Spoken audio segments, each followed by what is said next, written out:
Asthma is a chronic lung disease. It affects your airways, the tubes that carry air in and out of your lungs. Asthma is characterized by inflammation and narrowing of these airways. This makes it hard to breathe. The word asthma comes from the Greek word for panting. This is a fitting description, as people with asthma often feel short of breath. Asthma is a common condition, affecting millions worldwide. While there's no cure for asthma, it can be managed effectively. With proper treatment, people with asthma can live normal, active lives. Understanding asthma is the first step towards breathing easier. Asthma attacks don't just happen randomly. They are often triggered by specific things in the environment. Common asthma triggers include allergens like dust mites, pollen, pet dander, and mold. Other triggers include air pollution, tobacco smoke, exercise, and even cold air. When a person with asthma encounters a trigger, their immune system overreacts. This triggers a cascade of events in the airways. The immune system releases chemicals that cause inflammation and narrowing of the airways. This makes it difficult for air to move in and out of the lungs, leading to asthma symptoms. Imagine your airways as tubes that carry air. In asthma, these tubes become inflamed and swollen. The muscles around the airways also tighten. This narrowing of the airways is called airway obstruction. Airway obstruction is the main reason why breathing becomes difficult during an asthma attack. It's like trying to breathe through a straw. The narrowed airways restrict airflow, making it hard to get air in and out of the lungs. This can lead to feelings of shortness of breath, chest tightness, and wheezing.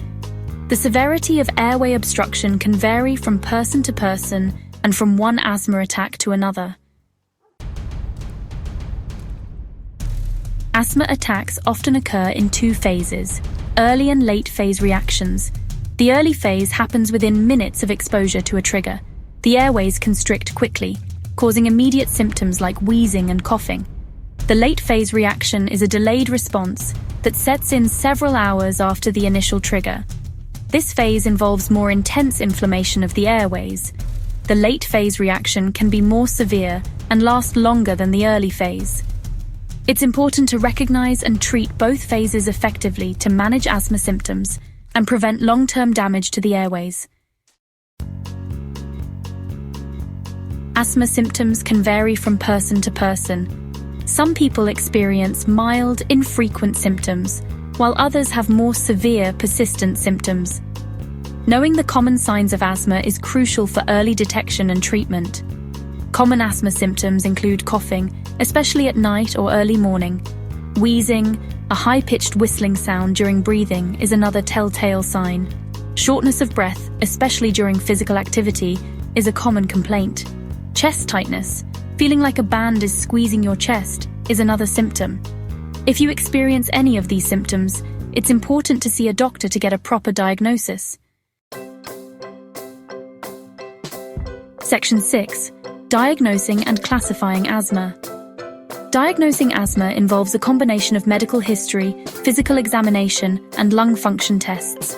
Doctors will ask about your symptoms, triggers, and family history of asthma. They may perform a spirometry test, which measures how much air you can breathe in and out, and how quickly you can exhale. Asthma is classified into different levels of severity based on the frequency and intensity of symptoms. These classifications help doctors determine the appropriate treatment plan for each individual. Early diagnosis and proper management are key to controlling asthma and preventing complications. Section 7. Taking control, treatment and management of asthma. While there's no cure for asthma, it can be effectively managed with a combination of medication and lifestyle changes. Asthma medications work by reducing inflammation and opening up the airways.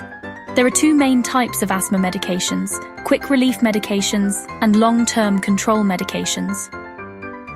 Quick relief medications, like albuterol inhalers, provide immediate relief during an asthma attack. Long-term control medications, such as inhaled corticosteroids, are taken daily to prevent asthma attacks. In addition to medication, avoiding triggers, maintaining a healthy weight, and exercising regularly are important for managing asthma. Section 8. Your Asthma Action Plan, a roadmap to respiratory health. An asthma action plan is a personalized plan that outlines how to manage your asthma.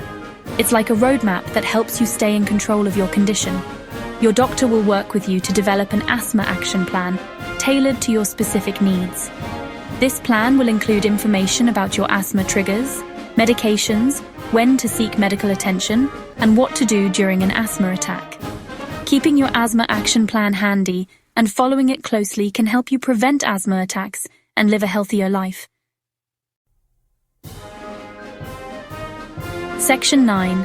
First aid for asthma attacks. Quick action for a breathing emergency. Knowing what to do during an asthma attack can be life-saving. If someone is having an asthma attack, stay calm and follow these steps. First, help the person sit upright and loosen any tight clothing. Second, assist them in using their quick relief inhaler, usually blue. Third, if symptoms don't improve or worsen, call 911 immediately. Stay with the person until help arrives. Timely intervention is crucial during an asthma attack to prevent serious complications.